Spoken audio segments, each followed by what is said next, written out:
right, we need base runners. Let's go.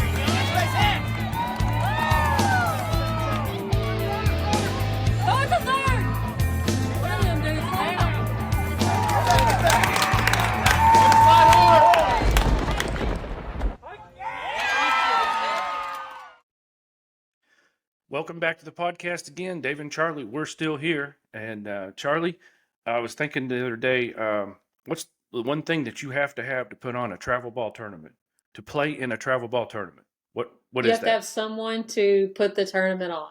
You The have to have director. a tournament director, and the tournament director is a lightning rod all over the Facebook, isn't it? Yeah. Yeah, it sure is. So, to answer some of these questions for people out there in listener land, we have absolutely the best tournament director probably in the country. Mike McKeown is with us with Arkansas Premier Tournaments. And Mike, thanks for joining us tonight. Appreciate you coming in. Thanks for having me. I have a passion for this. I love just getting to talk about it, whatever it is. Well, the first thing I want you to talk about is what got you into this? How long have you been doing it? And just give the listeners a little bit of background about why we're here today. Okay. In 2000, I believe it was 11, my son was 12 years old. We played one tournament in the state of Arkansas. We were a 12 major team at the time. And we got one tournament in the state of Arkansas because so many tournament directors cater to the double A teams, because that is the majority of the baseball teams is at that level and stuff. So in return, I thought, you know what? Let me throw a tournament. It's going to be a major tournament, just major teams. That's all I'm looking for. That's all I'm going to invite. Well, I went out and got a field, got a complex, and the first person I asked, and I'm grateful that he gave me an opportunity, was Alan Swaim over the Field of Dreams in Van Buren. And what seemed like an attorney when I asked Alan, can I host a tournament here? It seemed forever. The reality is it was about 30 seconds. And Alan said, Mike, I said a prayer and God told me you're going to do great things with this. I have no idea what that is and stuff. Within 2 weeks, the Field of Dreams was sold out. Wow, With what that's would be very amazing. comparable to what we knew tournaments back then. A large tournament in 2011 was between 30 and 40 teams and stuff. And that's fairly common. And even in today, is most tournaments are on an average about 40 to 50 teams in most areas and stuff. And so 2 weeks after I got that, I went over and I asked Fort Smith if I could utilize their fields for a weekend, and made a horrible business decision in doing that, but it worked out. I volunteered to run 3 tournaments for them in the process. And not only did I sell my own event out, I sold 3 of their tournaments out, which was fairly uncommon as well. And so 2 weeks after I sold out Fort Smith, so now we're a month into it, I go get another complex, which at the time was Greenwood. And 2 weeks after that, we were sold out there, set a state record for the largest baseball tournament in the state of Arkansas at that time, which was 136 teams. In return, then the following year, I said, okay, what can I do to do more? Because more teams were like, hey, you done such a good job. Can you do it again? Can you do it again? So I went to Northwest Arkansas and asked Farmington if I could get their complex. Got their complex, sold it out within a few weeks. Another tournament I was helping with at the time was we called it the Road to the Snow. The tournament name was Road to the Show because it was in February and it seemed like it was always nasty weather. And his Jay Pounders, which was over the Springdale fields at that time, his son Mike Pounders said, "Hey Dad, why don't you get with Mike McKeown? He's selling out the event." So that was my first event in Springdale, was in 2012. And we hosted 3 events that year, and it's kind of morphed. We went from 1 tournament to 3 tournaments to 5 to 7 to 9 to 10. And once we got to 10, we added 1 tournament every single weekend until we have what we have today. So what would be, I think, equivalent to what is a senior maybe today, those guys is that age group that is seniors today is what I started with. Their 7-year-old season was the first tournament of ours and stuff. So what we have today in NWA did not exist when my kids came through. Like I said, it was a 30, 40 team tournament. If you had more than 6 teams in an age group, including double A and majors altogether, uh, you had a good tournament. I can remember us getting in a tournament in Rogers because they had 10 teams and stuff. We're getting in that. That's a huge tournament and stuff. And it was a 10-team tournament, and that's double A's, triple A's, and majors all combined and stuff. So, and that's kind of how we started our tournaments. It was a major event, and we didn't separate double A's and triple A's and majors and stuff. It wasn't till probably 5 or 6 years, maybe 7 years into it, is when um, uh, organizations came to me and said, "Hey, man, you're running the best tournaments. You're getting all the teams, the most teams, and the teams that travel in here. Is there any way you can start splitting off the double A's from the opens and stuff?" And then that's why when we started doing what you would see today is our tournament format today, which kind of probably started in about 2017 and stuff. And it's done well ever since. But that's how I got started into it. Was our team had nowhere to play as a major team, and instead of going after the double A teams, which that's what every tournament director went after, I went after the opposite end of that spectrum to form what we have today. And it's what we have today in NWA um, is pretty awesome, because it's not like that everywhere. And if you get outside of the area, you quickly realize that and stuff. I always tell people my business operate hours of operation are 7 a.m. to 3 a.m. You'd be surprised how many people are calling at midnight, 1 and 2 a.m. and 3 a.m. and stuff, as they maybe indulge in an adult beverage, and they want to talk baseball, or maybe just want to complain about how the schedule played out, or the pitching rules for the weekend. It may be an out of town team that's not familiar with USSSA and things like that. But I always answer my phone. Um, Probably this would be a negative. I probably put it ahead of my family per se. My family, as far as events and things like that, I've missed kids' graduations because we've had tournaments going on. I've had missed, my kids' basketball games when they were in high school, and baseball games and things like that when they were in high school, just to make sure a tournament was running that coming weekend and was going to run efficiently and stuff. So. It's not uncommon on Thanksgiving morning. I'm sitting here at the kitchen table as my wife is cooking Thanksgiving dinner, and I'm already out recruiting teams. And it's not uncommon when we're having Thanksgiving dinner that afternoon that coaches are texting and or calling going, "Hey, dude, my belly's full. I'm laying here watching NFL," or usually the Cowboys or the Bears. They typically play on Thanksgiving. And I was scrolling through, ready to get signed up for some tournaments. If we're in the middle of a meal, I answer their call and stuff. And because if I don't answer the call, somebody else will. So I make sure I answer the call no matter what time or day it is. And I always tell people, if you call and I don't answer, you're not bugging me. And if you call and do answer, you're still not bugging me and stuff. So it's never a bother. The team is the important thing and stuff. So anyway, we work Let hard. me jump in right there, because 4 years ago when we started this team, I didn't know anything about travel baseball. And one of our former guests, Keith Westmoreland, who was on about starting a team in that podcast episode, one of the things he told me, he says, "Now, listen, here's what you do. You sign up for U-Trip, and you go and you play every one of Mike's tournaments." He goes, "There's no need to do anything else." And I said, "Well, okay, but why?" He goes, "You'll just find out. They're just well run. Everything's better. The way they're run, the interaction, the communication, the umpires are better, everything." And all this time in the area, anytime we've played in the area, we've only played one other tournament besides yours, and that was like 2 years ago, and you didn't have one in one of those wanky fall weekends, right? Mhm. Where we ended up playing another tournament that had 5 teams. So I'm spoiled because I have friends in other towns, Tulsa, Kansas City. Their boys have played, and they've all traveled here to play.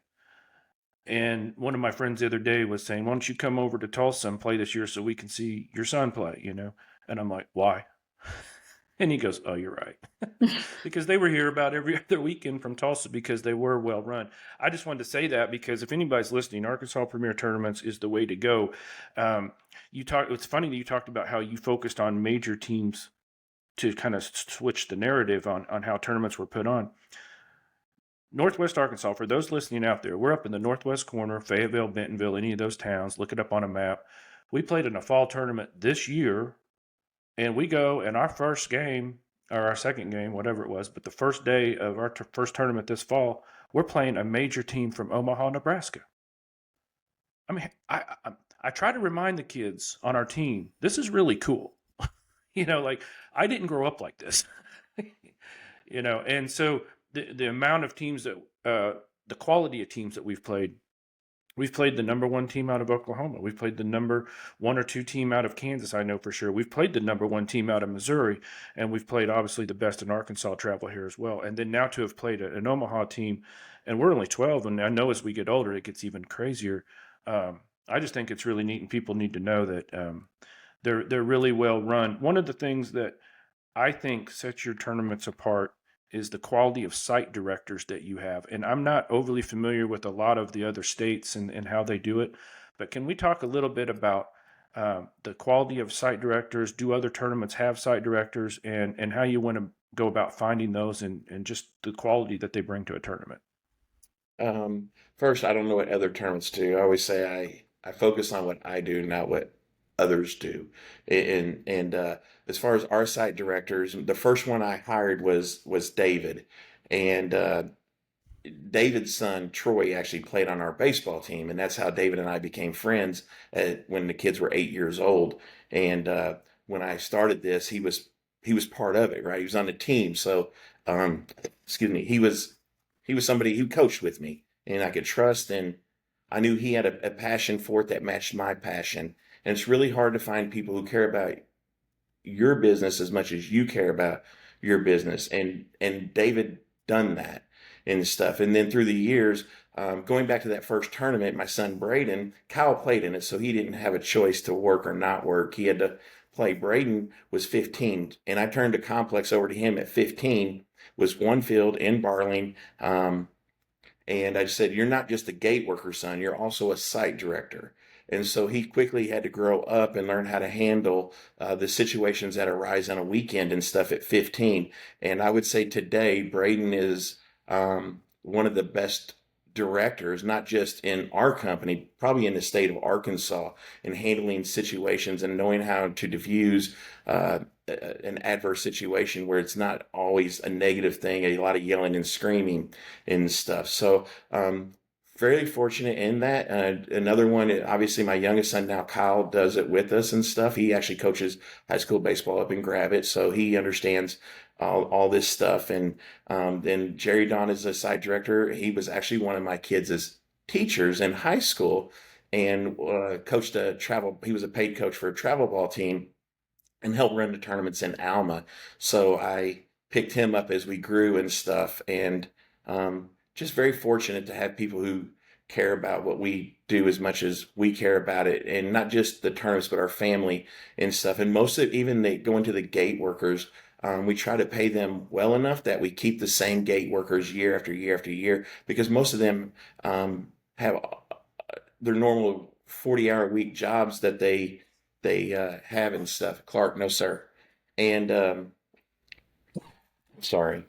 Hey, It's a good. family affair, you and Yeah. your dog. Well, there's a guy walking outside, so they're going to chit chat a little bit. I'm sorry. So anyway, the very fortunate in having those people on our staff. And the gate workers, like I said, they've been with us since we've started. Most of them have and stuff, and it's our responsibility to take care of them, because that's the first impression. Outside of myself, you chit chatting with me on a phone or through an email or whatever it is, the gate worker is somebody, and most teams will come in, being that this year alone, 50.8% of the teams that play with us drove 2 hours or more. They're not always going to be familiar where our complexes are or the field that they're supposed to be on and stuff. And so the gate workers need to be as knowledgeable as I am and make sure that we are able to help them and make it a good experience for the team that's traveling here and stuff, where they want to come back. And so if they have to be passionate about it, or we can still be friends. You just can't work with us. Yeah, no, they're awesome. And last weekend, as I was walking up, I got a wave hello coach, and I hadn't signed in for our team yet.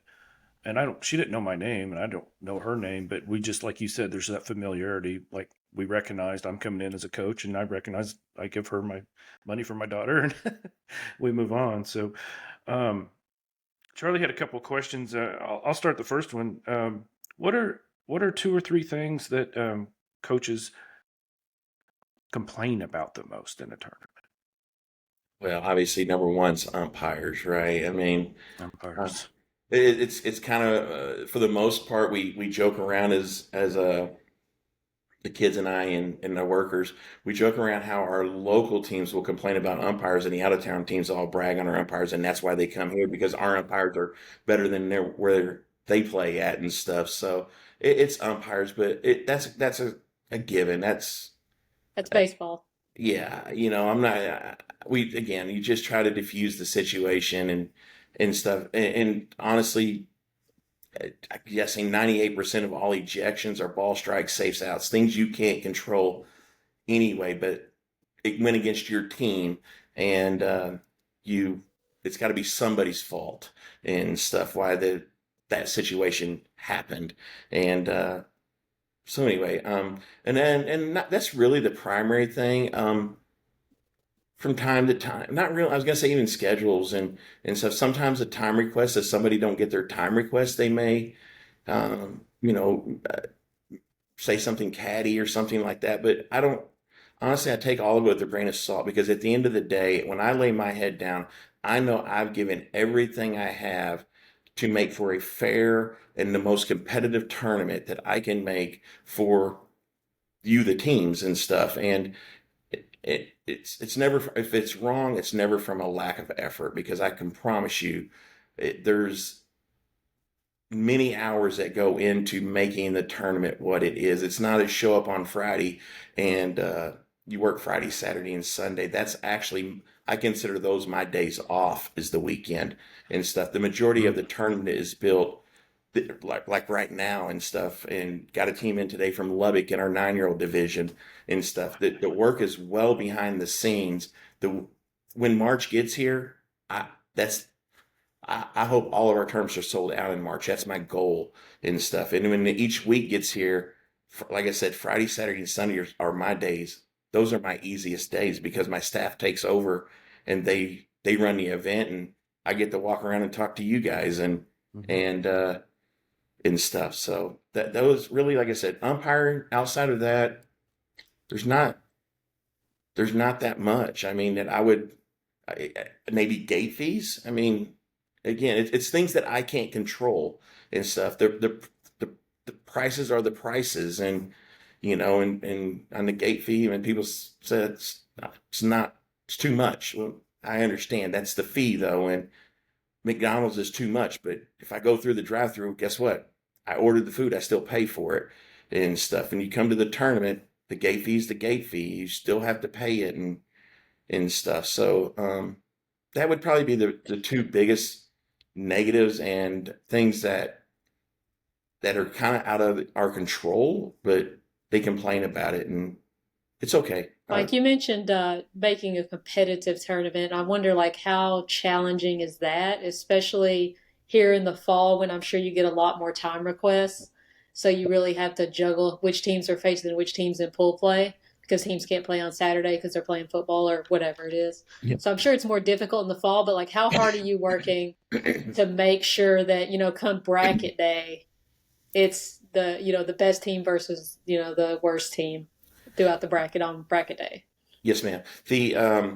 It's funny because when we are making a schedule, we are actually playing the tournament out in our mind of who's going to win what games. And so you're trying to make it, being that we do multiple brackets, you're trying to go, okay, if that team plays that team, who's likely to win?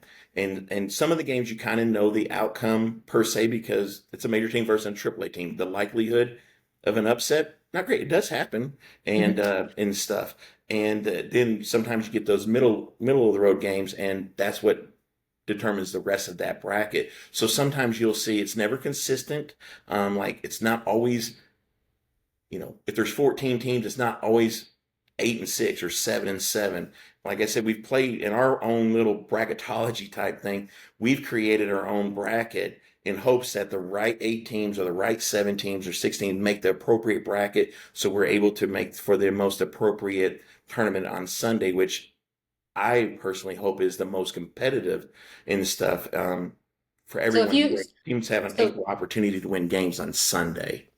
right on. So just for example, in our last tournament, the a 12 Open had a 10 team bracket and a 4 team bracket. So Mhm. that means you think there were 4 bottom teams and 10 top teams. Correct. Okay. Yeah, where I felt those 4 teams really were separated from those other 10 teams and stuff, and I felt those 4 teams were going to be the most competitive with each Yeah. other and stuff. So Yeah. that, like I said, it's never a perfect science. I wish I could go in and pick out the teams that I want to go in each bracket, but it doesn't always help that way.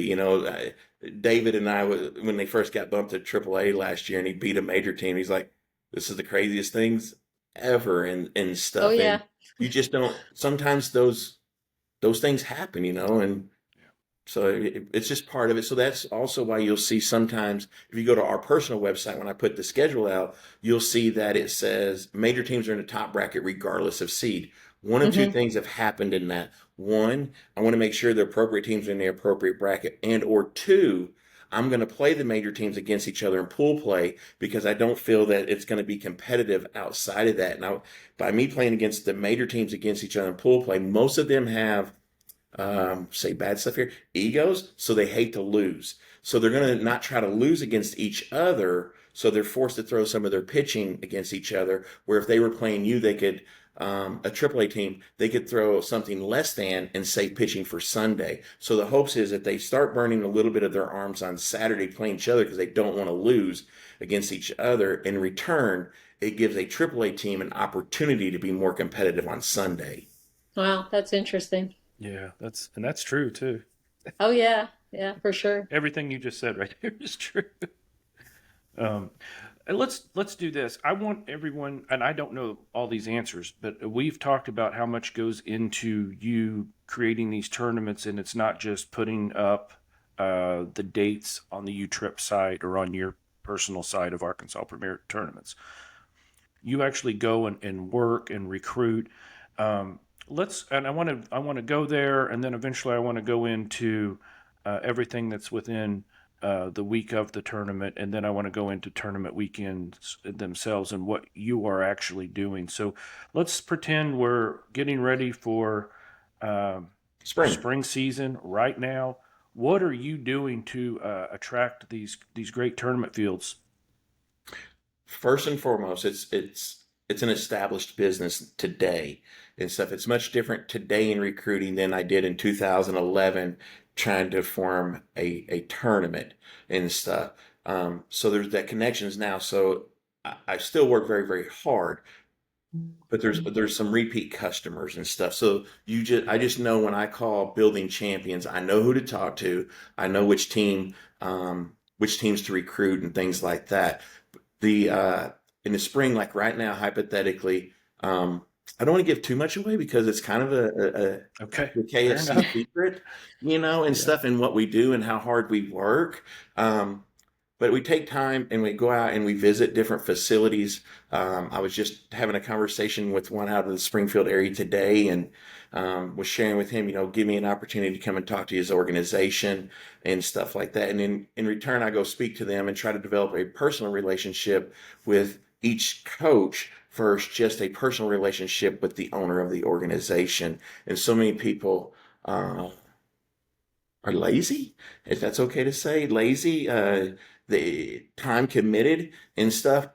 As I've said, I put all the time in that needs to go into all this. And so I don't mind going out and taking the time to talk to one team and stuff. I'll come to your personal practice and do a speaking engagement just like this. So 10 parents or 10 sets of parents, we can all be on the same page and have the same expectation when we come to a meeting. And I don't do that just for our teams, and I don't charge for that. That's just something my wife and I do. Come November, we will hit the road and I will go talk to a number of the organizations that y'all see during the spring, I went to their personal academy, met with their teams, either as a group or individual teams. And a lot of times these guys will share information. And then once one does it, they're like, hey, can you go ahead and do this team and that team? And then before long, the organization guy at the head is going, hey, can you just do my whole organization? And they'll shut down their facilities. They'll bring us in and we'll do just like we're doing here and stuff. And in return, they come to us. And I always tell teams,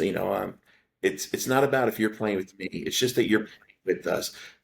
Teams will be in World Series and things like that, and they're always calling us, asking us questions and rules. And again, July is kind of outside of the World Series we do in Conway, the Global World Series there. It's kind of that's the only tournament we do, but I've still answered my phone and answered those questions. So, and to answer your question, David, we've already started preparing that stuff, and I'm not going to give all of it away because again, honestly, that is the biggest piece is going out there and knowing. And one guy said it last year. He goes, "It blows me away that you know every single coach's name when you walk up to them and stuff." And that's my job as the owner of the company. I'm not going to be somebody who sits behind a desk. If there's an issue, I want to be involved. I want to make sure it's rectified in a manner that at least I feel pleased with. They may not be pleased with it. I may not be pleased with it from time to time, but I always want to make sure I give that effort and stuff. So that's why you see us out walking around. That's why I have a number of site directors at each facility and stuff. But I hope that's what brings teams back and makes my job easier the next year when I start asking teams to come and play with us and stuff. But I really do like getting on the road. Typically Halloween, I let the kids run the last tournament, and that keeps them understanding what I do from weekend on the weekend without them when I'm not around and stuff. And they had experience at this earlier this year when I had surgery and stuff. But getting out and meeting the teams and going and talking to the organizations and developing, because not only is developing a relationship with the head coach, what's the likelihood of a team splitting? I need to have a relationship with every coach, the assistant coach. I want to have a relationship with the parent because the parent who's upset that their kid's not batting or pitching or fielding where they want them to field, what's the likelihood of them developing a team and stuff? So I want to have a relationship with as many people as I can have. In return, we become their tournament company, not just for our local teams, but for the other teams in other areas as well and stuff. And the team we got from Lubbock was exactly that way. They were playing in a tournament in Oklahoma City, and he said all they kept talking about is if you don't go to Northwest Arkansas, you're missing out and stuff. And Wow. that's the feedback that I want to get out from not just our local teams. There's no better compliment than when the out of town teams are telling them, dude, don't play here, go over there and stuff. And we have a perfect storm in Northwest Arkansas. We have great facilities. Well-run A lot of teams. a lot of teams, and teams bring teams and stuff, and we have a perfect storm right now, and that's my argument when I'm not going to get into that. We can talk Now facilities Lubbock, in a minute. But go ahead, Lubbock is Charlotte. very far away. He said it was about 7 hours to here. I think it's further than that personally, but Yeah, I think it's further than that. yeah. Do you know what the farthest away team is that's come to Northwest Arkansas? We've had a team from Detroit, Michigan. We get a Wow. team every year from the Chicago, Illinois area. We had a 12-year-old team this last year come out about Amarillo. I've never had one from there Wow. and stuff. So this year alone, we've had 11 states represented in Northwest Arkansas. That's That's awesome. amazing. It's especially amazing for people who live in Northwest Arkansas that just get to sit home and play these great tournaments. That, Yeah. we like I said, playing a really great major team from Omaha. We didn't end up winning the game, but we were right there and we enjoyed it. And then the kids had a great time and they got to experience playing a team from that far away. Let me ask you a question on tournament size. When you were talking earlier, it kind of blew my mind when you said, double A and major, you might go to some tournaments and there were 5 teams in the spring. That's crazy to me. I'm thinking back to last spring when we were 11U. I think the first tournament we played in was after spring break, and I know that there was like 22 or 23 teams in double A, and there was 20 plus teams in the open just for 11. So Mm-hmm. it was like 45, 46 11-year-old teams here, and it was that way for a couple of 3 weeks, and it watered down a little bit as people started staying home. But that's not uncommon.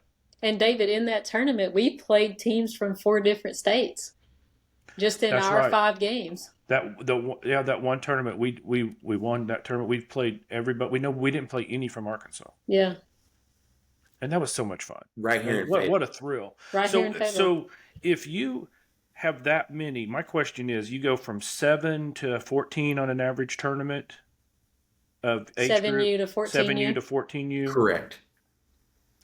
How many teams are in a average to good spring tournament? I mean, how many teams are in that coming to Arkansas? Our average this year was 187 teams per event. Wow. That's bananas. So I mean, it's some weeks are much larger, and some weeks, are 125 teams and stuff, which is typically your holiday weekends. Your Memorial Day, your Mother's Day, um, spring break weekends, and things Has like. anyone in any of these cities, Fayetteville or Springdale, done like an economic impact study on They the tournament weekends? they have. The city of Rogers actually done their own study. The Luke Wiggins, I believe, is his name, but he done his own study in our events, and it's crazy to think the impact that goes on in Northwest Arkansas. I know in one of the pieces of paper he sent me a few weeks back that he said our tournament alone impacted 737 jobs. Actually, brought 737 jobs into Northwest Arkansas, and the tournament itself was $1.4 million in taxes and economic impact just for that I believe it. one event. That's incredible. Yeah, I'm going to noodle some math for myself because I'm interested. 187 teams times an average of 10 to 11 players. Yeah, how Parents, many are local out siblings. of the 187, do you think? About half? Half local teams? It varies from weekend to weekend. Counting Northwest As a Arkansas and the total, River Valley. yeah, and do teams how do they stay? Not every team from Tulsa is going to spend a night here and Yeah. stuff. They'll drive team. We got a number of teams from Webb City, and it's a back and forth drive for those guys and stuff. And that's why they'll play here 6 to 8 times though, because they don't have to do a hotel. And then I'll do them a favor by trying to work where they're not playing the 9 a.m. game and the 6:15 game. That's going to allow them, while that last game is being played or the first game is being played, it allows them time to get here, driving the hour and a half away and stuff like that. It's quite the jigsaw puzzle you have. I can't imagine taking all those teams and making a competitive pool play schedule. All right, I'll stop complaining under my breath the next time we get seated. Next weekend, I'm not going to say anything, Mike, but nothing but good things. Charlie was talking to me about this. You've coached now, and you coached yourself. You've had these tournaments for quite some time. What makes a successful team? You've been around, you hear everything. The teams that start 8, 9, and then they grow up and they're really good at 12, and that will just kind of stay in that sector. What makes a good team? What makes a successful team? What makes a good team for the coach? What makes a good team for me, the tournament director? Well, All of the above. all the Go above. for it. To me, a good team for a coach is a team who knows how to deal with adversity and stuff. The ones who aren't yelling and screaming, whining and complaining, and stuff of whatever that situation is learning to just deal with adversity. I can remember as a coach, a guy complaining because I moved his kid from the 4-hole to the 10-hole, and we go playing a super NIT, and he's the MVP of the tournament. He's still complaining to me that his son was batting a 10-hole versus the 4-hole.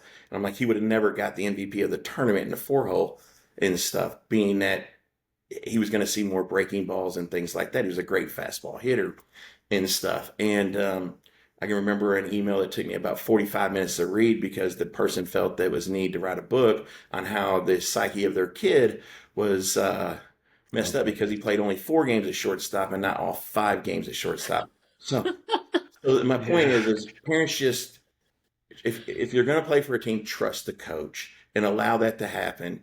And I mean, that's the adversity you have to deal with in the coach and stuff. But so many parents try to control the narrative of what is going on with their in particular kid, and I understand all that too. For me as a tournament director, that what makes a successful team is, again, the number one thing would be, how do they handle adversity? Man, we got the 9 o'clock game 3 weeks in a row. We got this team 2 weeks in a row. It's how do you handle adversity? Your attitude, it will be reflected to the kids' attitude and stuff.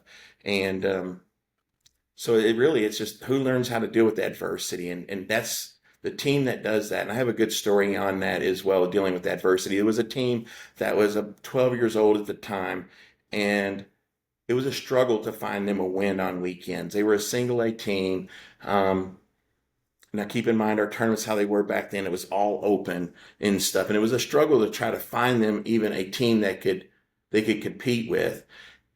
They changed one player and a coach, and the team ends up being the following year a AAA team and was ranked number 5 in the nation as 14-year-olds. And all they changed was one player. It was because the coach they put in said, I don't care how cold it is. It's colder for them than it is us. I don't care how bad the umpire is. He's worse for them than he is us and stuff. And he took the adversity out of the game, and the team flourished. So, and to answer your question, I think the team that learns how to deal with adversity makes for the best team and stuff. You take the cancer away from you. Take the things that are festering underneath, not just as a coach, but within the tournament.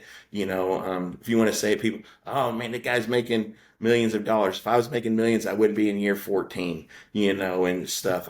Do I make a living? Yes. Do I make a decent living? Sure, and stuff. But it is what it is. And, but hopefully to answer your question, a team who learns how to deal with adversity in every level of it. If it's the tournament directors screwed us over and put us against the 2 hardest teams, I hear that all the time. Man, you put us against the 2 best teams. I said, you're the 3rd team in your age group to tell me that there's not that many good teams in the tournament, and stuff. So again, honestly, it's who learns how to deal with adversity and stuff. And my situation is better than some.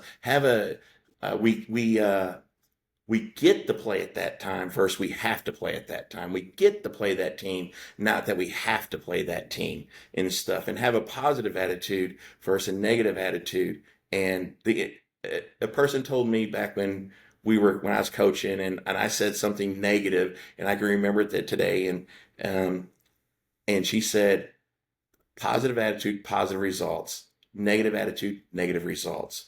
You determine the outcome by the words that's coming out of your mouth. And so I I think took that's that, perfect. and that was 14 years ago this past spring, and I still take that with me, and I share that when I speak, and I share that with my family and coaches like that. We can make a poor me story for every situation and stuff. And if you want it to be that negative, it can be that narrative. If you want it to be, man, I'm so excited, as David has said, man, it's kind of cool. We got to play a team out of Nebraska. We got to do. It wasn't that we won or lost the game. We got to play a team out of Nebraska, which in return gave you an opportunity to beat a team out of Nebraska and stuff. So again, that's a positive attitude. And so what makes the best team? The team who deals with adversity. That would be my answer. That's the theme of youth baseball right there, I think, or 100%. probably youth sports in general. But yeah, Agree. Yeah, it is. I mean, we know where we're at, and for listeners, we're a striving, struggling middle to the pack AAA team, but we're getting better, and we got bumped up last year, and we are getting better. But I tell the kids, hey, those major teams, that's an opportunity to figure out you can't make a mistake. So that gives us something positive to work on. So we get better by playing them, and we're getting to where we can handle ourselves in AAA talent now. So the next step is coming. But I think Charlie, listening to that, would probably tell you that one thing that you've heard from our team over and over, because I'm with you on that, is being positive. Is our kids don't get to say the words "that's not fair." Like, I'll make them run. Like, it's not allowed. And my response is, you know what else isn't fair? And they go, life, because they know what I'm going to tell them. Yeah. It's, I personally don't try to ever argue balls and strikes. Of course, if I did in your tournaments, they'd probably get kicked out. But I don't. I don't know if that's good. And I appreciate it, because they tell you straight up at the coaches, at the plate, you argue, you're out. But the reason I don't is not that I don't think some of the calls aren't perfect. Yeah. But if I start complaining, then the kids are going to think that it's not, I don't think it's fair. And then it's real easy for a 10, 11, 12-year-old kid to be like, oh, we didn't have a chance. They're against us. It wasn't fair. And we're not going to play that game. You didn't swing at 1-1 right down the middle. Now you're going to complain that one was 3 balls outside. Let's swing earlier in the bat. So I agree with that. I It love was, the idea of we don't. It's not we don't we have to play this team. It's we get to play this team. Hmm. So yeah, if you do think you have the two hardest teams in the tournament, then yeah, you have to flip it around and say we get to play the two best teams. We get to test ourselves against the two best teams. find Too out many what you people need to are do. concerned with the end result and not the process. And there's a process to all of it, and we're win now society. It's I want it now society and stuff, and that's just it's part of it, and that would be a negative in any um, travel sport and stuff. It's if I don't win enough, I'm going to go to this team that might win more and stuff. Well, it may not be the best situation for your kid, but I always say it's about Facebook. I want to post a picture of the ring on my finger and put it on Facebook and stuff because nobody posts real Fake. stuff on Facebook. It's nobody says me and Nobody. my husband got in an argument or my kid was a turkey at school today and stuff. It's I it's was a really bad dad today. Hand up. Okay. That's what I put on Facebook. I We mean, went who 0 does for it? 3 in this Yeah. tournament. Didn't win any race. but I got to play a team out of Nebraska. It was at one term he said 4 out of 5 games y'all played was against out of state teams. Even if you went 0 and 1 and 3, and stuff. I always tell, what's the difference in going 1 and 3 and 3 and 1? Nothing. It's 4 games. There's Yeah. no difference, and it's your perspective of what was different. And and I hear I don't know. I can get off on tangents. I hear the kids' confidence, and you hear that you're killing my kid's confidence because you didn't leave him in to finish this game, or you're killing the kid's confidence because you moved him down the order. Same way, if we lose too much, you're killing the kids' confidence. What do we got to do to build it up, and stuff? And um, life isn't always fair. It's not always Isn't equal. always Not fair. everybody has the exact same opportunity and stuff. We And it's do also not always fun. right. You Sometimes know, it's not everything a kid does has to be fun.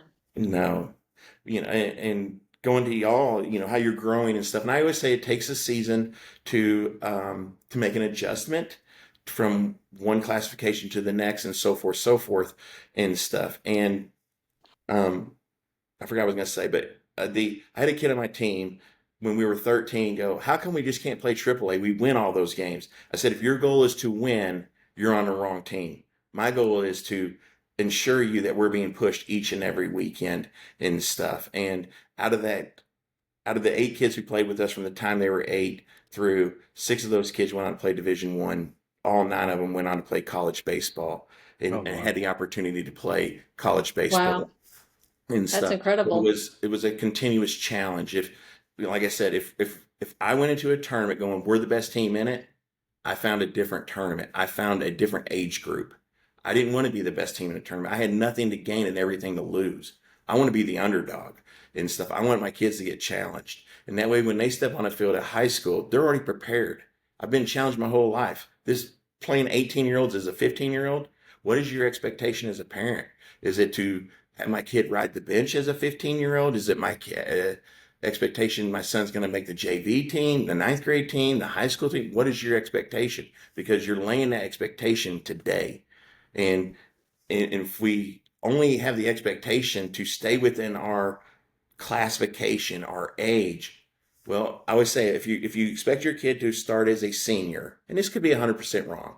If you expect your kid, and in some cases it will be, if you expect your kid to start as a senior, stay in your age group, play in the AA division, that's who he's playing against is other seniors. If you want your kid to have a chance maybe as a senior junior, play in the AAA division. He's playing against the better players. He's adjusting to that. You want your kid to play as a senior, play up in age and play up in classification and stuff. Those are the kids that you're exposing them to and stuff. And that way they learn the the challenges of playing older kids. When we were 14, we were going to go play for a tournament in South Haven, and we were 14, and the tournament didn't make. And the guy calls me, he says, Mike, that tournament's not going to make. I said, do you have anything? I have two kids that's never played in South Haven, and they've got family there, and we want to go. He said, I have a 16-year-old showcasing, man. I said, put us in. He goes, are you serious about that? So what's the worst thing? Lose? We lose all the time. It doesn't matter.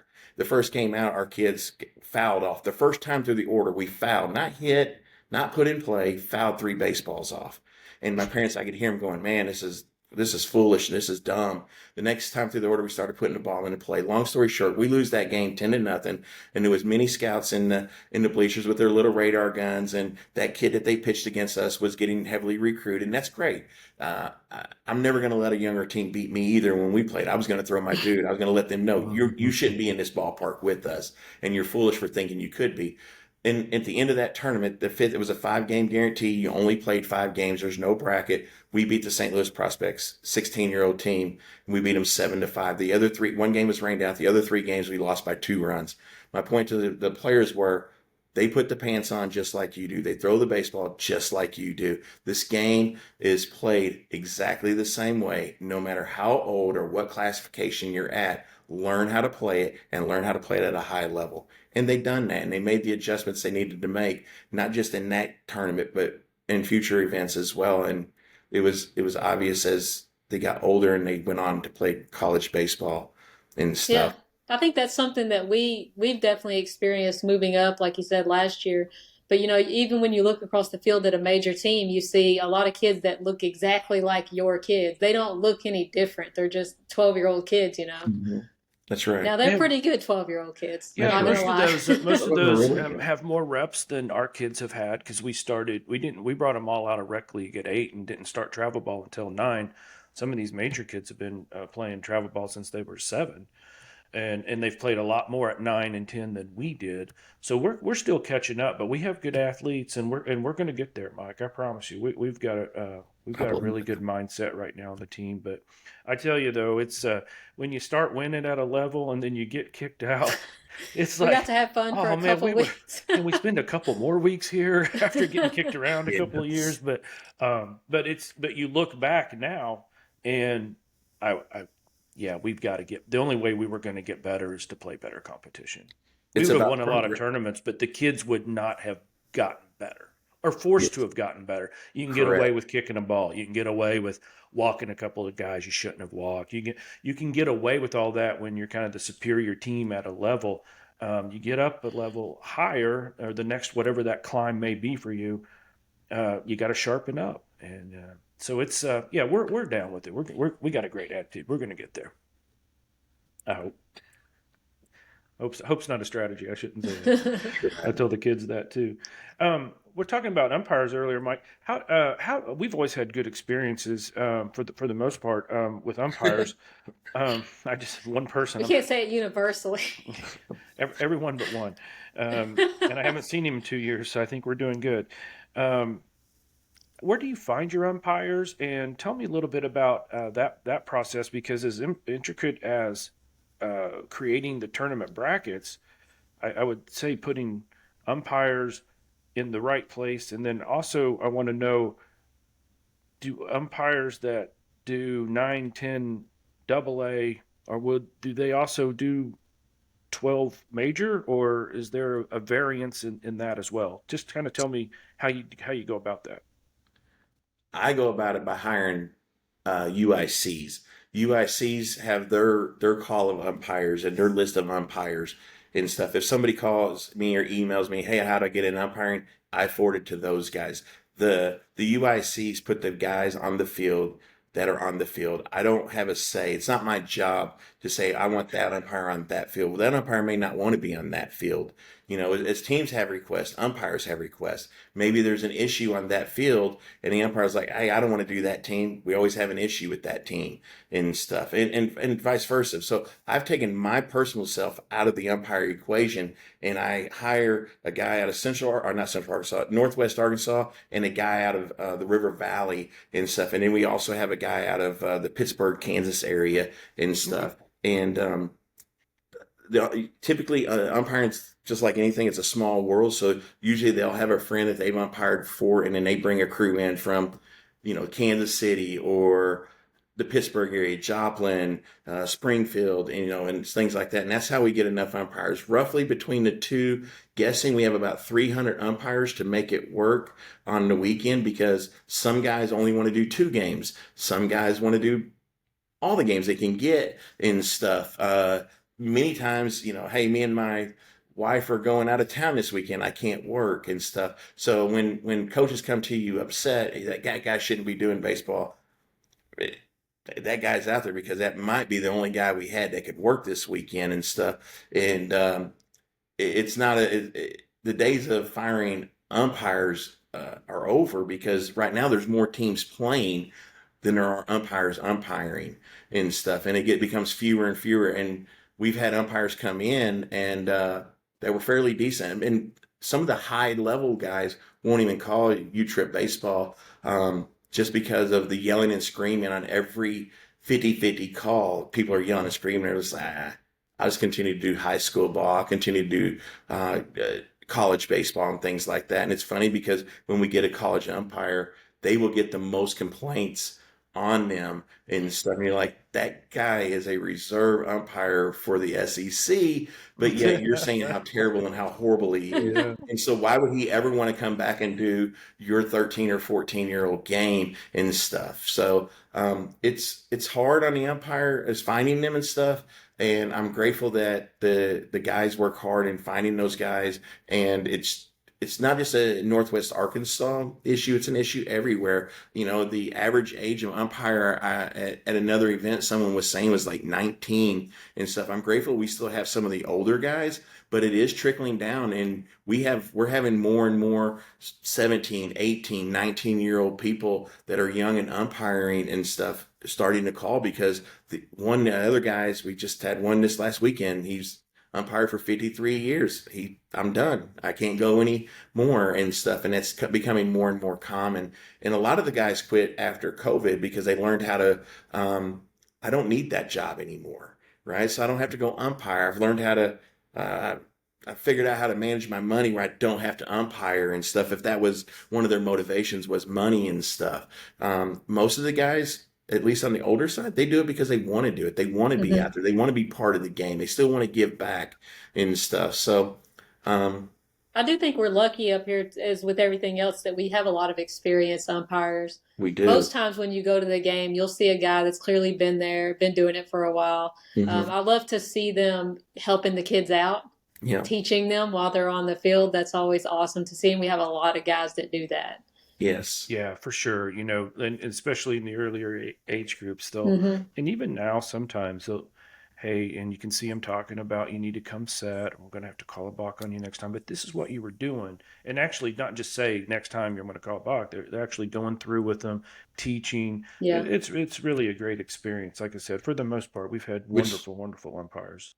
which sometimes creates controversy within the event, because some umpire may call a balk, the next umpire gives a warning, and they're hmm like, Mike, the last time we done this, they gave a guy a warning. So there's some inconsistencies, because again, you have 300 different umpires. There's always going to be inconsistency because so many of the plays are judgment calls, and that guy's judgment is not going to be the same as that guy's judgment and stuff. And it just sometimes it causes us issues, and again, it's just part of it. And you just try to explain that it's a judgment call, and yes, there's going to be inconsistencies. Nothing is consistent, and in it and stuff. There's very few anymore black and white rules. It seems like, or getting fewer and fewer black and white rules. Everything has that gray area, and it leaves it for judgment of what what a balk is, what a balk's not. If it's a specific rule, man, protest that dude. We'll get it right and stuff. But a lot of it is Let me ask you this. What are some of the top things that people misunderstand specifically about the U-Trip rules? Is it pitch limits? How often the kid can pitch? Is there something else that, I was at a game and the parents on one side were arguing that the kid had to slide into home, that's which probably the is most not a common rule. argument. They have to slide, and if you read the entire rule, it doesn't say they have to slide. That's not the only way to avoid it's you have to make an attempt to avoid contact. And then And in this case, the kid, in fact, ran about 5 feet out of the baseline to yep, avoid the contact, but he didn't slide.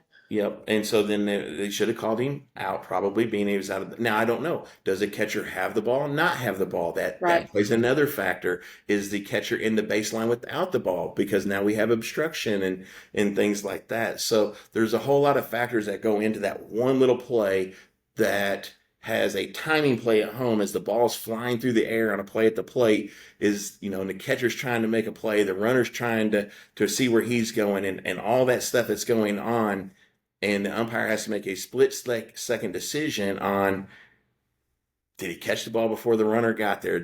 Was he blocking the plate before the runner got? All these things go into it, and sometimes they Well, mess in it. this case, the umpire did such a good job of diffusing that little situation that was bubbling up. Good. It was a game before we were playing, but I thought he must be, at least a high school Yeah, umpire. I don't know. But he was a pro. You could tell. yeah, that's good. Yeah. Charlie, there's something you don't know about me. In college, I actually umpired a little league one year, rec league in Joplin, Missouri, with one of my best friends. Shout out to Chris. And we were a tag team, and we played a little ball. Kind of wanted to just get interested and give back a little bit. And I actually I kicked out a parent one time. Nice. Yeah. Well, they wouldn't shut up. They just kept going. And so I turned around to their fans and I said, "Here's the deal. One more time, and I'm just stopping the game. He can either leave or I'm done." And I don't know what brought me on to do that, except it was just annoying.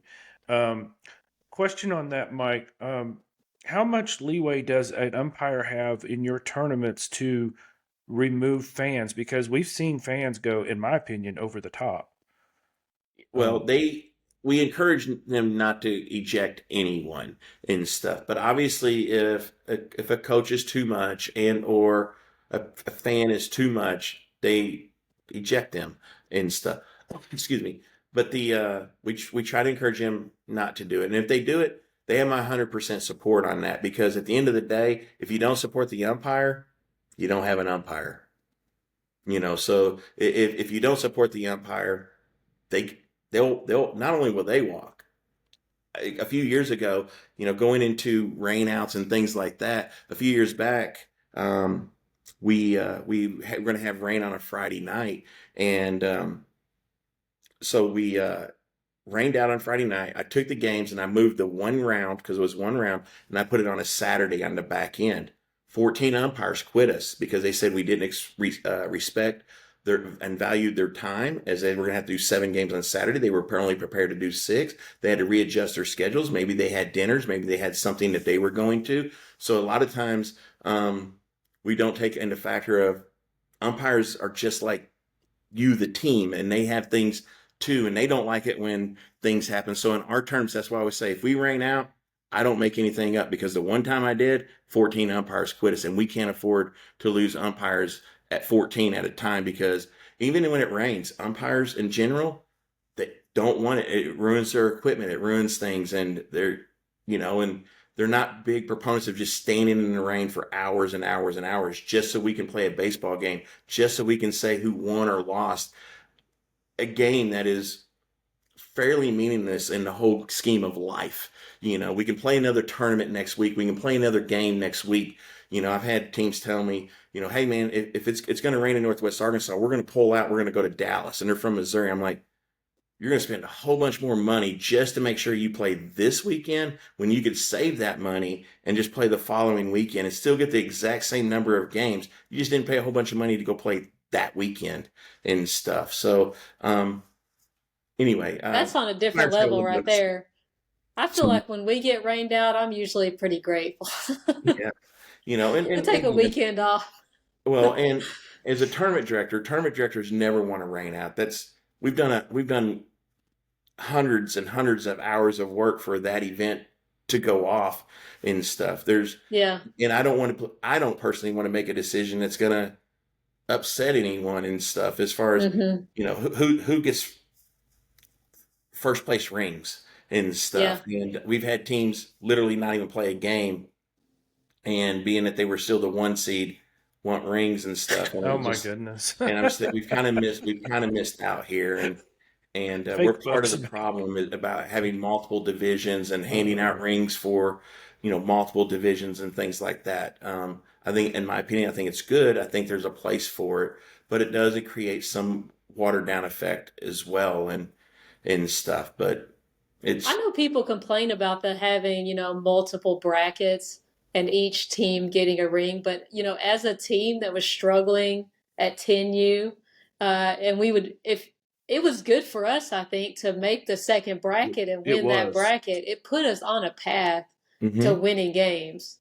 yeah, what it Yeah, does, we in we my got a lot opinion. of rings at 10, Mike, in the silver bracket.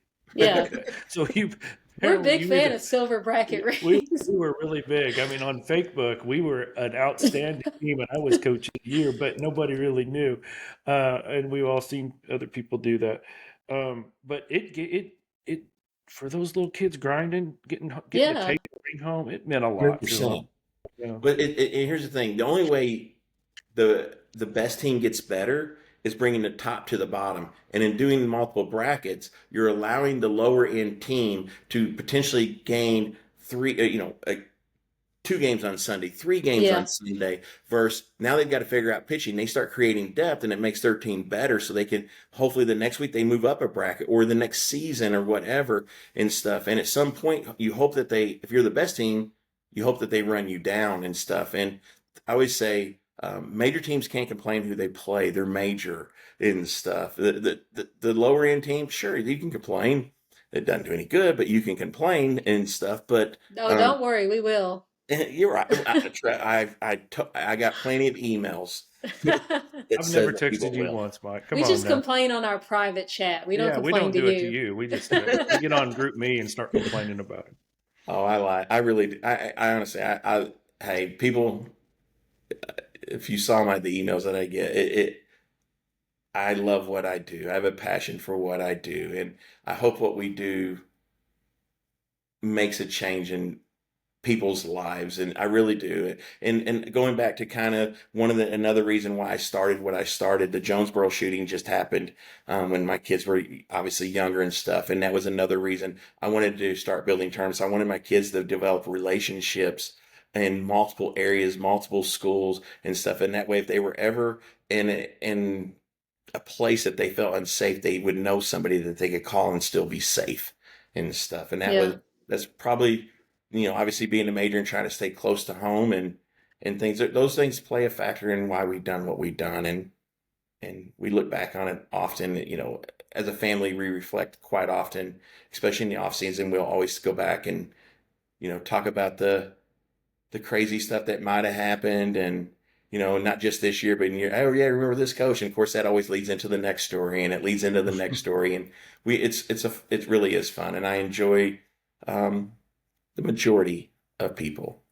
Let's Yeah. talk about playing travel sports because, I think that, everyone, well, not everyone, but a lot of people are negative towards travel baseball.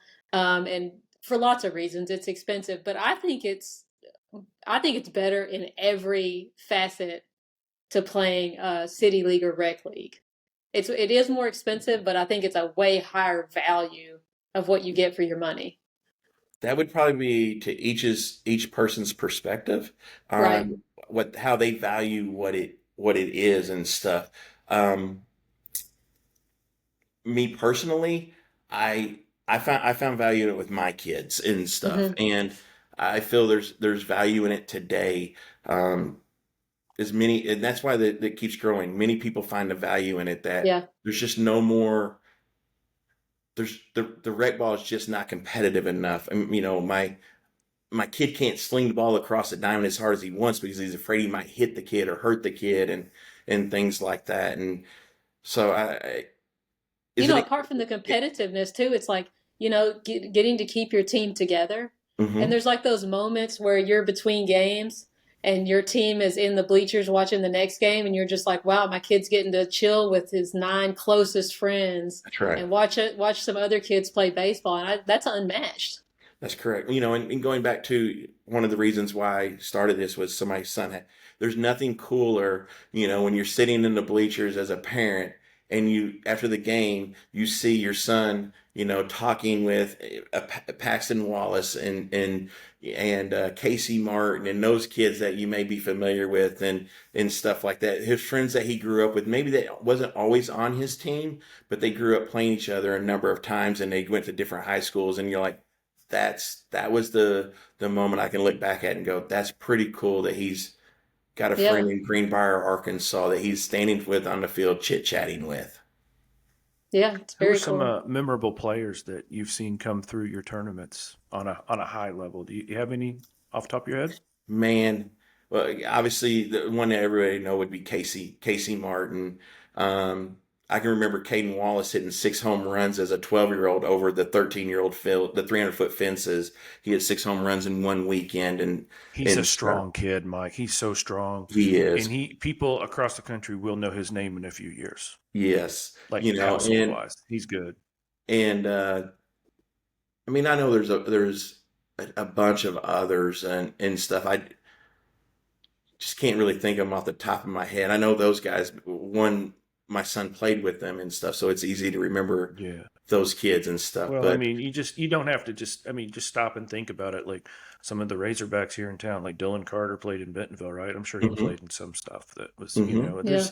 you go on and on with that. It's interesting that Caden Wallace, even at 12, you probably knew he was going to be something special. yeah, yes, and you know, um, Blake Adams. It's another one. Jordan Wicks, who's with the Cubs, played in a number of our events and Yeah. stuff. Jordy was a good one, but yeah, there's probably more players than we probably realize. You don't know it, and uh, Yeah.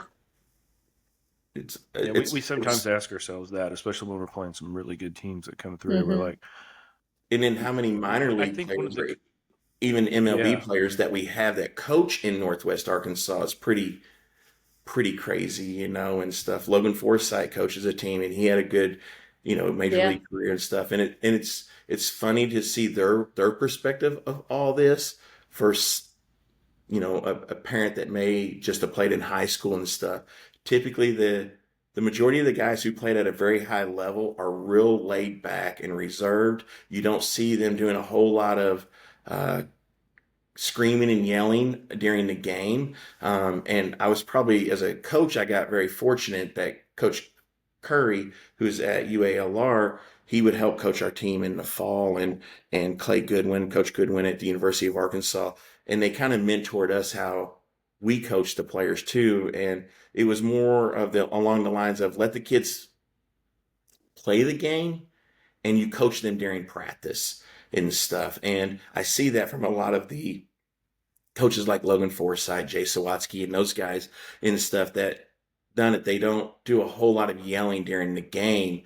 They do. They may take notes. You may see them writing something down because it's going to be something they go over during practice, but it's not going to be anything that they're going to do in during the game. And a quick story on right and wrong and stuff that made me think of this, and in listening to Coach Curry and those guys and how I talk to my players and stuff, specifically my own child. Um, when Kyle was coming through, I was the worst parent up until this moment and stuff. Good coach, terrible parent, terrible coach to my own son. And there was a play that was going to be, we during practice we had different drills that we would do. We had double A balls that we called them, which is balls that are kind of hit directly to you and or a step or two to your right or left. Then we had triple A plays, which was 3 to 5 steps to your right or left. And then we had major plays, ESPN plays that would require you to dive and become creative on how you're going to, what you see in the MLB, how you're flipping the ball to second base or throwing the ball across the diamond or whatever it is and stuff. And there was a ball, my son was playing second base, and it was a ball hit up the middle. And it was a ball I felt he should be able to get to. And now it would have been a major play. It was certainly been I have to dive, I have to try to get up on the knee, I have to try to make a good throw to first base, all in the time that the kid is running to first base. The likelihood is very slim that that play is completed. and stuff. And this particular day, typically I would get up and say, you got to do better than that. You got to show your pitcher you want to be there. Take your uniform off if you don't want to play, and just beat him up, kick him while he's down. First of all, that's terrible coaching, terrible parenting on my end and stuff. My job should have really not to say anything. He knew he made a mistake. I didn't have to tell him he made a mistake. I let my emotions, my frustration come out and stuff in those situations. But in this particular day, I didn't say anything. I sit in my bucket and I don't say a word. I keep looking out of the corner of my eye, and I can see him like looking at me going, go ahead, Dad, say what you say. Embarrass me in front of my peers. Do what you do and stuff. And this day I don't. And I sit there, and the game moves on, and we get in the car and we're on our way home, and Kyle said, hey, Dad, can I ask you a question? Thank you, Jesus, that he had the courage to ask the question. And thank you, Jesus, that I had a heart to receive what he was about to say.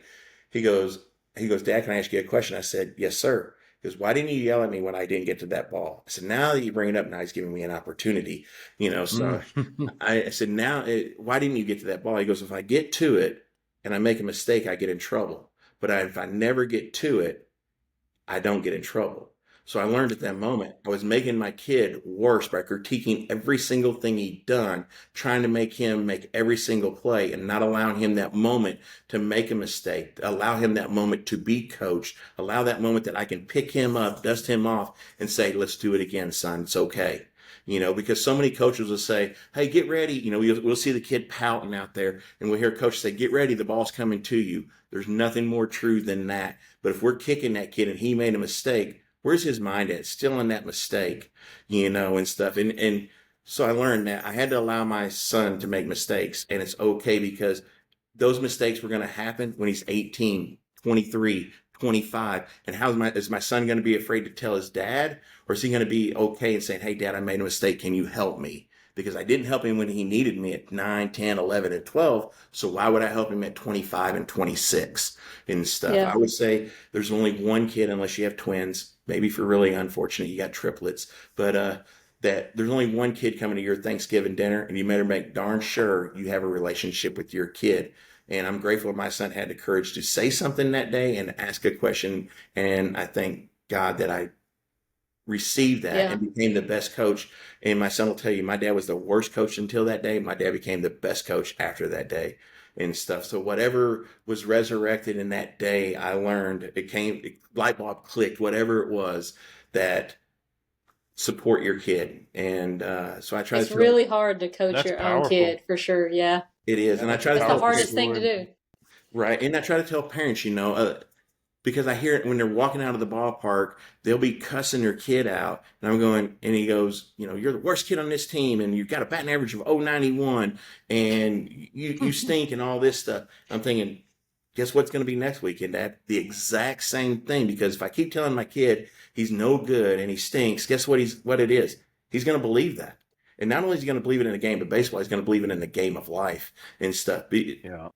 Pick them up, dust them off. It's okay to make a mistake. It's okay. The first step of success is failure, and stuff. Yeah. So you know what? I'd have appreciated my son if he would have dove and the ball would have been 5 feet away from him, but him still have the courage to say, you know what? I might dive and make this play versus, you know what? I'm going to come up short and not even given an opportunity to have any type of success. So anyway, I apologize for the story, but it's just, That's a great story. And Story everyone needs to hear. my favorite practice shirt that we've ever had, David, so what, next pitch. that's right. And I think that's the best thing we've ever told the kids. Should we do it in their current sizes now too? I think we should. It's the best one we've done. And I think that's huge when you're 11, 12 years old, because you're going to make plenty of mistakes. Yes. Not just at 12 or 13, you're going to make them as a young adult. Oh, At for 53 sure. years old, right? I still Yep. figure things out. I still do dumb stuff. Ask my wife, she'll tell you, and You stuff. mouth off and wish you hadn't said that. No, So I'm what, not next off, and I'm pitch? okay with saying it. I just get in trouble for Mike, we're gonna get you a version of the Dodgers "So What" next pitch shirt, and then you can wear it around the house, and you got it He now. says, So what? next Next pitch, pitch. baby. So what is the purpose of you AAA baseball in your mindset? Why did you start playing? Well, One reason, two reasons. One is my son had gotten to the point where I knew just from him, not from me trying to put him in it, because I told my wife I'm not going to push any of our kids into a sport until they show an interest at home, and we dabble in it at home or a rec league, and then when they show it, I probably would have started early if his 7 spring had not been COVID. We went to one practice at rec league and it was over. Yep. So that was out. So after 8U though, he showed an interest, and I wanted more for him, but I didn't want to go the crazy stories that you hear about where it's all in all the time. So we formed a team to kind of straddle the fence. That's why 9 kind of was what it was for us. We purposely slow played how much we played, and I wanted him to have a place because he's a smaller kid where I could keep an eye on him so that he would not get pigeonholed, thrown into right field batting last, and just kind of have a team that see if he can kind of come along, and is the interest coming? Does does he catch up talent wise to some of the other kids that we had on the team? And all that's happened, which has made it all worthwhile to me. He's a good hitter now, a good fielder, and a good part of the team, And so for me, that's the main reason I did it was for my son, truly, to give him an opportunity. Now he's in it, and we are discussing as soon as fall's over, because he can kind of see the horizon here. Now it's time we're going to get our body in the right shape. I mean, he's an in shape little kid, but because he's little, now we're going to do the protein. We're going to start our workouts, and we're going to start figuring out how to be more explosive, even though he's already fast. Those kind of things. So it's really worked out great for me. And baseball in general is an opportunity for me to teach him, and Charlie and I've talked about this before a lot, how to fail and to fail repeatedly. And if you can get past that, and I've shared on the previous podcast about how he was not a good batter at 10. It just hadn't happened yet. But we talked about it. He applied himself. We went every single week. And then at 11, he led the team in hitting. And he'll never be able to look back at anything, or never be able to look at anything and go, I can't handle that. Because he has an example now of what hard work is. And it's through baseball, but it can happen in any aspect of his life.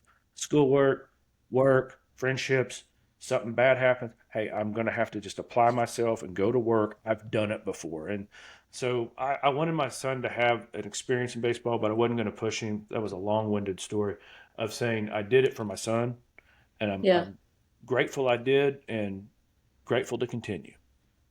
And we joined at 10, and the main reason that we did it was because we wanted our son to be on a team where he wasn't the best player. Nice. I wanted him to get pushed by other kids in every aspect of playing baseball where, you get to a point in rec league where if you're a pretty good player, you can kind of show up and be one of the top kids. So you need to get pushed by other kids. And that's my absolute favorite thing about playing travel baseball and being on this team, that in every single aspect, hitting, fielding, pitching, base running, there's a kid on the team that's a little bit better, or multiple kids on the team in some areas that are better, that are pushing him because he's competitive and he wants to be the best. You got to make it hard. Yeah, I love both of those answers, because a lot of times when I ask people, they'll say to prepare my kid for high school baseball, which I agree, this is a portion of that and stuff. But there's so many other lessons outside of just preparing my kid for high school baseball. It's kind of a generic answer, but that's why they all do it. And, and I've had coaches, the one I'm thinking of as a coach, I've had coaches, parents say, if my kid don't make college baseball, this is a complete failure. I'm thinking, you've already set your kid up for failure, and stuff. Yeah. So it's college or bust on this. And I'm just like, man, that is a lot of pressure. Unfortunately for them, it's going to get a lot harder to play college baseball now. Yes. The rosters are shrinking. Yes. Well, recruiting rules and the way the NIL stuff does. I mean, just because a kid isn't developed today, he may go to a smaller school today. And as we see with the Razorbacks, it's just an influx of transfer. So it's almost like you don't see as many freshmen. I don't want to say that. As many freshmen playing for Power 4 schools now. And if they are a freshman, they're a stud. They are. They're the Caden Wallaces. Exactly. and stuff. So Yeah. anyway, I I appreciate just I got it. a do hope that we, that if my son wants to play baseball when he's in high school, that this is helping to prepare him to make 100%. the team. Yeah.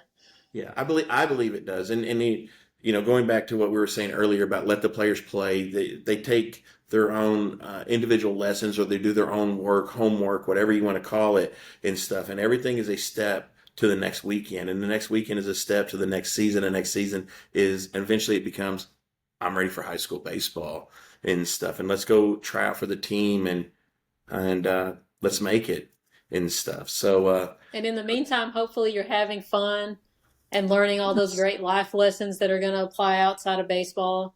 And your absolutely. parents are hopefully having fun and not miserable. Yeah, I would say if winning and losing or whatever negative thing you want to find within a tournament ruins your weekend, just don't do it. Don't let this stuff ruin your weekend. This should be fun. It should be something you want to do. It should be something we look forward to doing. I always say I'm ready for every Friday. I'm ready for every Sunday evening and stuff. I'm always ready for it to start, always ready for it to end and stuff. And it keeps us busy. David, something you said a moment ago about starting to change things with your son, like eating more protein and growing and stuff. A story about Kyle. He was 15, I believe, at the time, and he was doing an arm care program. And I know Bobby was on here, and I highly encourage people to find a good arm care program. It worked well for my son. I'm not talking about velo or anything like that. It's just developing the front of your shoulders and the back of your shoulders and the muscles around the rotator cuff. And I'm not a professional in that, but I do know that's all that kind of goes in on your arm care and stuff. So um, Kyle was doing an arm care program, and a guy comes to him and he says, "Hey, man, you're a pretty good ball player. You got to clean up your body language. Your body language is horrible, though. You make everything look as if it's hard. You should make everything look as if it's easy, like you've got more to give." And Kyle was a fairly, not a big kid by any means, but certainly a healthy kid. And there's nothing greater than when your kid decides to do something versus you wanting your kid to do something. And he comes to me and he goes, "Hey, Dad, can I get a gym membership?" Sure. Why? I No just want to get easier better. yes in the world. Yeah. Yeah. So anyway, so we start taking him down to the gym and everything. And in the meantime, he turns 16. So pretty soon he's driving himself to the gym. Um, he would go to the gym at 4:30 in the morning and do weightlifting and stuff. He would go to school. He'd get up at 4:30, and then he would go to school after that, immediately from the gym to school. He would do an hour of hitting on his own in the cage and stuff. And now this is when he's in high school and his freshman year. He would do an hour of hitting in the cage. And then after that, he would take a shower at school. We meal prepped for him. He had a little backpack that had compartments for his meal preps. We would meal prep for him so he could eat the right nutrition, proteins, and things like that throughout the day. And he knew what hour of the day he was supposed to eat what tray of food. And after school, they would in school they'd allow him to use a microwave. He'd go into the teacher's lounge, microwave his food real quick, and he would shovel it in between classes and everything. And after school, he would do baseball practice. He would go give lessons at a local facility, and then he would come home, do homework. Later in the evening, between 10 and 11, he would go back to the gym, do his second session of just like cardio or something Oh, like that. wow. And he would come home, go to bed, and he repeated that. After 2 years, Kyle won Mr. Teen Arkansas in bodybuilding and stuff, and Wow. changed his life forever. And we talk about confidence in sports. He just knew he was a dude at that point. It wasn't. It just not only did it change him personally, it changed how he looked at himself on the field. And when other parents and stuff would come and we would play their team, they're like, "That's Kyle? Don't even look like the same kid. He's faster, he's stronger, he's everything and stuff." My point to all that is he did it upon himself. He took it upon himself. I didn't have to tell him to go hit. I didn't have to tell him to go do this or that. It was his idea. And not only did our relationship grow back in that 12-year-old season, it grew then again because now I'm not the one holding him accountable. He's now holding himself accountable and stuff. And that's probably a pro and a con because he goes back to his high school team and he kind of expects them, hey, I got it at 15 and 16. You should I shouldn't ask you to come and hit. You should be asking me to hit and stuff as a coach. And so anyway, it's a discipline. And I Yeah. think that a kid having something that makes them feel like a dude is huge for that kid. And I Hmm. hope every kid finds that thing, whether it's playing baseball or being in the marching band or doing art, whatever it is, Yeah. mathlete, Yeah. that they have something in their life that makes them the dude. Yeah. Whatever. Like, I agree with that. I love that. Yeah. We're gonna have to have Mike back on, We David. we are. I got a couple more questions. How about one more? Can we do one more, Mike? One more Is that okay? question. Yes. All right, one more. I'm sorry, we kept you way longer than I told you we would. Well, I love it. I'm actually Uh, trying to pull up my notes so I can look at stuff too. I know you've seen so many teams grow, and I asked you that question earlier, but at I think it's at the 13 age or something like that, like 75% of the kids quit playing. Hmm. What's your take on why so many? I know some are going to drop out because just of ability or interest, obviously, but that's a pretty big number. What do you see as one of the main reasons that kids drop out of baseball today? I think there's two, in my opinion. One is adversity, learning how to deal with adversity. It's easier to quit than it is to work hard. And so if I can't deal with adversity, then I'm just going to quit. And I don't have to work. Y'all were talking earlier. If you give a kid an excuse, a reason to lose, it's the umpire's fault. It was a terrible call. Why do I got to get better? The umpire should get better. I don't have to get better because Right. it's not my fault I struck out. It's not my fault that this happened. It's some other reason why. So I think kids don't learn how to deal with adversity. And in my opinion, the most reasons most kids stop playing is their parent and stuff, meaning the kid walking out and getting chewed out because he struck out 3 times in that evening and or he's not performing the way the parent. None of us want our kid to be the weak link. That's our biggest fear is my kid's the reason why we can't get to the next level. My kid is the reason why we lost. Nobody wants to be that weak link, but as parents, we put so much pressure on our kids to never fail. So we don't allow them to fail with grace. So we see the helicopter parent who will scream down, that's terrible, Blue, that bounced. Well, what about strike one down the middle that he took? What about strike two that he fouled off that was down the middle? Where does that leave strike three? And now you're going to yell at the umpire for getting 1/3 of the calls wrong when your kid had a 67% chance of being successful. He was not, but yet we're blaming the umpire for that 1/3 and stuff. And I always tell people, you can take every situation that happens in a game that's adverse, negative to your team, and you can use it as a coaching moment. And I had a player that was going to he was getting looked at by the University of Arkansas, Arkansas State University, and he hits a blooper would be over the second baseman's head. It's a fairly high pop up. Their second baseman's going out, right fielder's coming in, ball falls in. But when he hit it, he throws his bat down and he's jogging down to first base. When the ball falls in, he takes off sprinting trying to get the second because now he's trying to make up for his mistake of not hustling. And anyway, he's out by 30 or 40 feet. About 5 or 6 batters later, another kid comes up, hits a very similar ball, but it's going over the left fielders or shortstop's head, and the shortstop and left fielders coming in. This particular hitter sprints out of the box, rounds first, heads a second, bang, bang play, safe. The Arkansas State coach said, hey, scratch that other kid. I want that kid. That kid hustles. That kid's got a good attitude. And so but let's hypothetically say that the runner is out and he jogged out of the box and he slides into second on a bang bang play and he's out. So many coaches will scream and yell at the umpire. We'll say he's obviously safe. So many coaches will scream and yell, or parents will scream and yell at the umpire. That's horrible, Blue. That's terrible. You blew that call. But yet, if you were watching your runner and you notice he's jogged to see where the ball landed for the first 35 feet down the line, if he would have been sprinting, he would have been safe. So me as a coach, I took it upon myself to correct my player, saying, it's your fault you're out. You didn't sprint out of the box. It's not the umpire's fault that he missed a bang bang call and stuff. And I wish more coaches would take more opportunities to take that adverse situation and let's coach the player up, because that's really what's going to separate your player from another player is him sprinting out of the box versus one player not sprinting out of the box. One was going to have a scholarship offer, was taken away. The other one stole his scholarship offer just by a sheer hustle of playing from the start to finish of that play and stuff. And another one would be an example I always use is when there's a pickoff move at second base and your player goes in and he stands up and the umpire calls him out.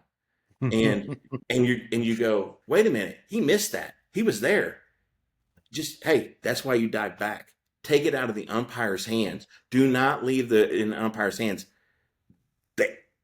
They're going to make a bad call. 100% of they're going to make a bad call. If it's not that time, it's going to be the next time. So let's fix it on the front end so there's not a next time and stuff. But I wish more coaches would take that approach of what did my kid do wrong in that moment, and how can I coach him up to get better, to take it out of the umpire's hands.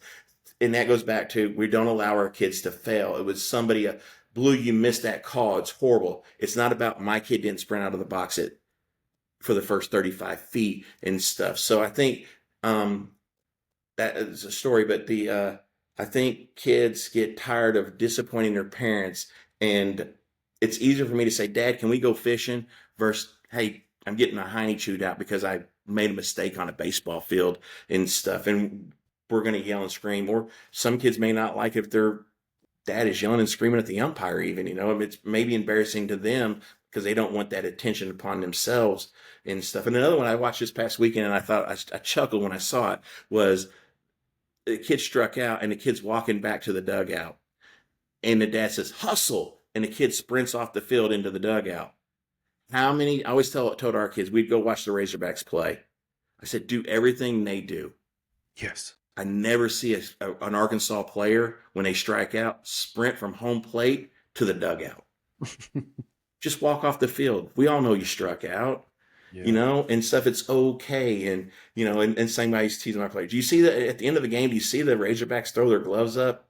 If they just beat Mississippi Valley State? No. They walk up the field and they have an expectation. That's what we were supposed to do and stuff. Now, if you win a tournament, if you win something, that I can see that celebration. But just on a Friday night pool game, we done what we were supposed to do. That's why I used to tell my team, you done what you were supposed to do. Act like you've done it before and stuff. So anyway, I don't know if that really answers the question, David, but like I said, one is not dealing with adversity, and two, disappointing mom and dad to the point that the game is no longer fun. I'm going to get in trouble when we go to the ballpark because I'm not going to perform to my parents' expectation. Yeah, and to tag on to that, Mike, it's not so much fun when you look at kids in their 5th year of travel ball and they're on their 5th team. Okay. What have they really learned? Yeah, you know what I mean? It's not their fault. And then it's like, well, I'm not going to put my effort in at 13 because I didn't make the travel team I wanted. Mm-hmm. Just forget it. I don't want to do it. It just wasn't in the cards for me. I never had a good coach. Mm-hmm.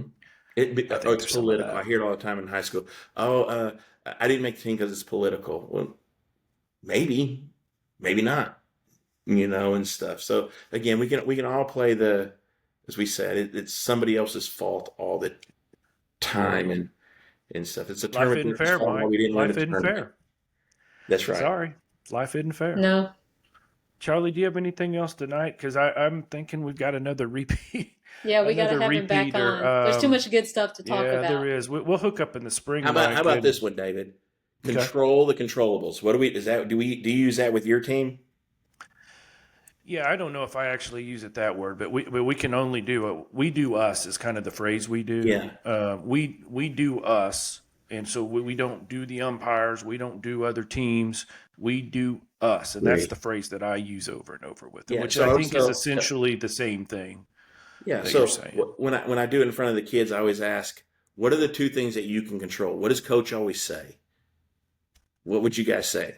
Attitude and effort. 100%. That's the easy one. Kids come back, attitude and effort. Great. What's your attitude and what's your effort? When I used to do parent-teacher conferences for my kids, they would say, oh, Mr. McKeown, Kyle has, or Braden, or Marcus, whatever the son is, they have I said, I don't need to know their grade. I need to know their attitude and their effort. The grade is the grade.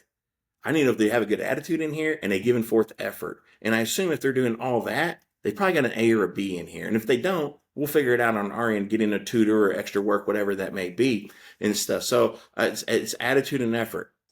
Oh, and it's not just the players that should go with that. That should be the coach. That should be the parent. And so I always tell people, if you have a player that comes in and throws his helmet down or throws his bat or has a negative attitude, I hear parents all the time, straighten up, don't you act like that, and things. But yet they're the ones in the bleachers. That's terrible, Blue. That's horrible, Blue. For sure there is. Like, you can't yell at your kid because he's doing the exact same thing. You're trying to control an umpire, and you can't do that and stuff. So I always say control the controllables, and that goes with everybody. The players play, the coaches coach, the parents cheer and jeer as the game is in the played. dugout before the second game last weekend against a major team. Thank you, tournament director. I told the boys, I said, guys, I'll never judge you guys on outcome of where you're at bat, your effort to pitch. I may pull you, but I'm not going to, I just want to see your best effort. And if you give me your best effort and, like you said, tagged along, you have a great attitude about it, we'll accomplish some things today. And we didn't win the game. It didn't go very well. But, we keep fighting through it. And we just, we're going to get better. But that is exactly what we do. It's, to me, there's no other way without baseball's so hard. Life's hard, right? That's why I love baseball, because they mirror each other. And if you can get through baseball, and as trivial as that sounds, travel baseball, if you can get through that and learn some lessons that are going to be helping you in life, like you said, I'll play 5 games a weekend and not win any, but if we learn something from it and the kids still have great attitudes, I think that's what baseball should really be giving kids back. And so, we're not the best team in the world, but we're getting there. Yeah, I was going to say, there was a coach last year, and he was from Tulsa, and he asked me if I'd come to his hotel and speak to his team, and I did that. And he said, Mike, I got to be honest. I already know what, you and I kind of talked about what you speak of, and I got to let you know up front, I didn't act appropriately today at the baseball field. And all of his parents and stuff started, giggling and laughing. I said, okay. I said, well, if you have a kid that comes in and he throws a temper tantrum, what do you do? Because if you threw a temper tantrum as a coach on the field, should you not receive the same punishment? He's like, yeah, you're right. I said, so at the ballpark, I've seen kids get jerked up and their heinies busted for underperforming or not doing something. I'm thinking, hey, I saw you throwing your hat in third base last weekend, and stuff. What is your punishment when you throw a temper tantrum on the field if your kid has a temper tantrum? When I say that, a lot of the coaches are like, yeah, probably shouldn't have that temper tantrum and stuff. And that's what I try to bring is just, there's a bigger picture to it all. It's okay. Life is okay. This is okay and stuff. And anyway, I hope people enjoy it. I enjoy it. I enjoy the opportunity to get to do this. I enjoy what I do on the weekends. I enjoy you and I have conversations most weekends and stuff when I get around, and that's the important stuff to me. All this other stuff, it is what it is. I just want, honestly, life lessons, and I love hearing the success stories, and that my kids struggled and they're done better. And I went and talked to a local team a few years back, and they were struggling at AAA, and after I spoke to them, they won freakishly like 12 games in a row, and they were like 0-18 up to that point. And he said, I got to have you come back and talk to us. I'm like, yeah, we need to have you come talk to us. Yeah, I don't know if I had any effect. Probably the effect was I probably put you against teams you were probably better than, and you got some decent draws to make that all look good and stuff. So anyway, I appreciate y'all, and thank you guys for allowing me to chit. We appreciate you, Mike, and I know we absolutely love this stuff. That's why we're doing this. Yeah, for sure. So we'll have you again in the spring. What I'll do is where to find you. ArkansasPremierTournaments.com. Is that the best place for someone to kind of find out what's going on, or is there somewhere else they should look? That's perfect. I was going to say, people are welcome to call me, and like I said earlier, I'm not somebody who turns my phone off, and I don't shy away from the communication. I don't shy away from the conversation. as I told the coach today from Lubbock when I was speaking to him, I said, my job is to learn your expectations. And if I learn your expectations, you're going to have a good time here. But ArkansasPremierTournament.com, if they want to look at our website, if you find my number, call me and stuff. I help teams set up their own teams. And again, it's just a process and build And relationships. if you're listening from another state, come on out to Northwest Arkansas. Amen. We can attest the tournaments are really good. Amen. Facilities are great. Yeah. Yeah, turf fields everywhere, great concessions, and a great tournament director. Thank you. When you're talking And food, then we have to stop this podcast now because Mike and Charlie and I could go on about how good the food is here at the tournaments. It's amazing. The jalapeno cheese bratwurst is the best in the country. Amen. So we're not going to go there. I'm going to end it here so we can come back Thank again you. another time. I'm going to put the link to your website in the description of this podcast on all venues that it goes out on. And Mike, just learned a lot tonight. Really enjoyed talking to you as usual. So Thank much you. longer than we thought, but it was just fun to talk to you. So appreciate you, and good luck this weekend. Hopefully, we don't have any crazies out there giving you trouble.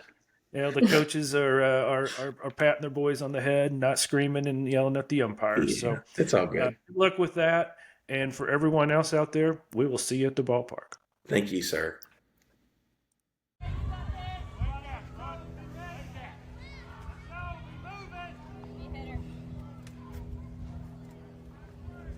There you go. Let's base hit. You're there. Yeah, there.